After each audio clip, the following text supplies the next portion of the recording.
মাই god, হুন্ডিগোস্ত এখন কুষ্টিয়ায়। আমার একটা বদ অভ্যাস আছে, হঠাৎ করে নতুন কিছু দেখলেই সেটা সম্পর্কে জানতে মন চায়, আর যদি নতুন কোনো খাবার দেখি সেটা তো আগে টেস্ট করব। সন্ধ্যার পর কুষ্টিয়া শহরে ঘুরছিলাম, হঠাৎ চকচকে একটা দোকান, আই মিন রেস্টুরেন্ট টাইপের চোখে পড়লো। তবে একে পুরোপুরি রেস্টুরেন্ট বলা যাবে না। সাইনবোর্ডে বড় বড় করে লেখা মুঘল হুন্ডি গোস্ত। এটা দেখার পরই আমার ডোপামিন লেভেল বেড়ে গেল। ব্যাস, ডোপামিন লেভেল বাড়ার সাথে সাথে মনকে আর থামাইতে পারলাম না, সোজা ঢুকে পড়লাম। হুন্ডি খেতে চলে আসলাম আজকে। হুন্ডি মাংস এর আগে নাম শুনছিলাম, এর আগে কখনো খাই নাই। তো দেখলাম মানে কুষ্টিয়া এটা নতুন হয়েছে, একদম মদনপুর গেটের এখানেই, খুব চকচকা।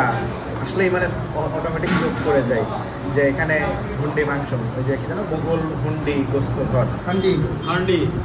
এখানে আমরা নিয়েছি হচ্ছে বিফ হান্ডি গোস্ত, সরিষার তেল 190 টাকা, যেটা এক নম্বরটা।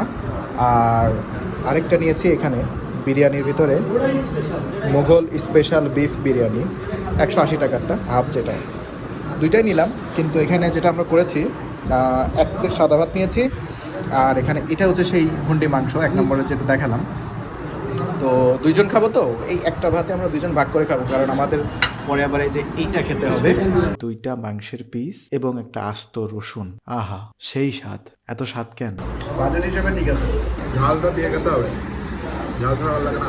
ভিতরের পরিবেশটা বেশ ভালোই লেগেছে। আমাদের ভিতর অনেক মানুষই আছেন যারা একটু চকচকে দোকান দেখলেই ভাবেন এইটা হয়তো দামি হোটেল হবে, এখানে যাওয়া যাবে না। অবশ্য আমিও প্রথমে এখানে ঢোকার আগে ভেবেছিলাম এটাই, কিন্তু এখানে এসে আমার তেমনটা মনে হয়নি। পরিবেশটা দামি রেস্টুরেন্টের মতো হলেও দাম কিন্তু সাধ্যের মধ্যেই আছে। আচ্ছা, আমি এখানে স্পেশাল একটা বিষয় শেয়ার করতে চাই, সেটা হচ্ছে মানে খাবারটা ভালো লাগছে, চাটার ব্যবহার আমার কাছে অনেক বেশি ভালো লাগছে।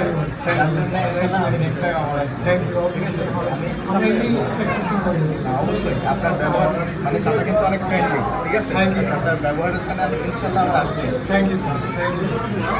ওকে, যাদের আমার মতো আচাইরা শখ বেশি, যে কোনো কিছু দেখলেই শুধু খাই খাই মন চাই, তারা তাড়াতাড়ি চলে আসেন। ধন্যবাদ। ভিডিওতে একটা লাইক আর ফলো দিয়ে যায়।